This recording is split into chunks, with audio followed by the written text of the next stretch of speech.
white conference room, and that table you see in the center is made out of corian, which is a stone-like material. And as you can imagine, this slot here, well, this slot has a functional purpose. All the cables run through the slot, you can see there. But as you can imagine, it's hard to imagine to sit on that table actually, or sit on that corner, because it would break. Corian has no structural properties, so we built a steel frame underneath a U-frame. So inside there's a U-frame. We brought these two pieces in there and glued them together also on site. The legs are made out of corian as well. So this is apparently the biggest corian piece in California, which also will stay in our office forever. Oh yeah, and one of my favorite restrooms in the world, one of my two favorite restrooms, because we have two, features a square toilet, pretty difficult to use but beautiful to look at. And also walls, like your chalkboard, they act as a canvas. And you can see it's Christmas here. That was taken a few months ago.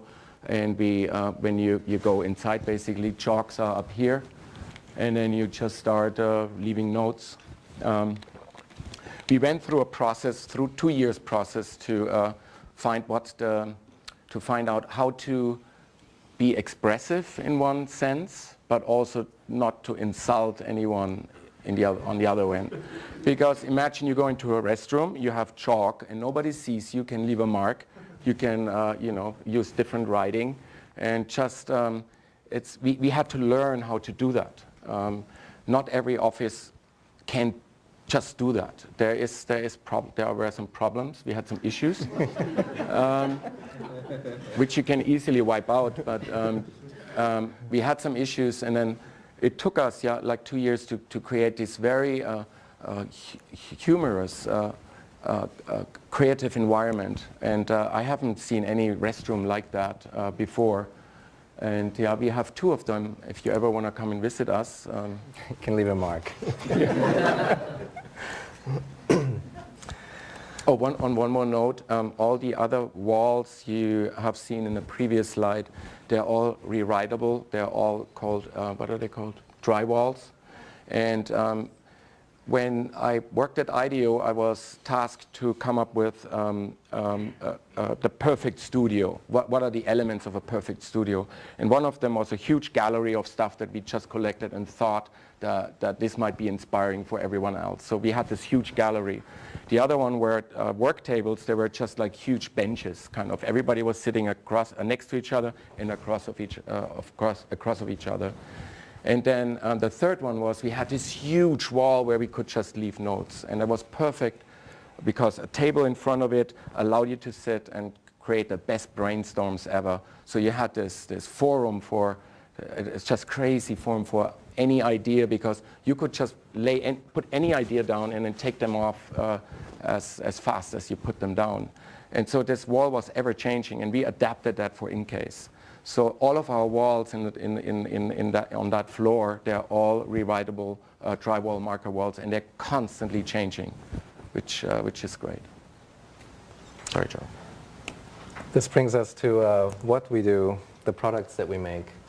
I'm going way, way back to our very first product, which was a phone case. Back then, they still had these funny antennas sticking out. Basically, we made them for all kinds of different sizes and models, ranging from Nokias to Motorola's and Ericsson's back then.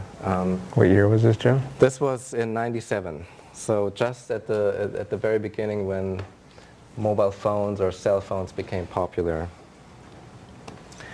And this turned into another range of family of products. We then continued with our PDA case, with our handheld PC case. We started to look at larger products such as notebooks. Back then, this was the PowerBook. And then in 2000, 2001, we started to make other small accessories for little MP3 players, actually just the iPod. So that was kind of the foray into a whole nother world of accessory products.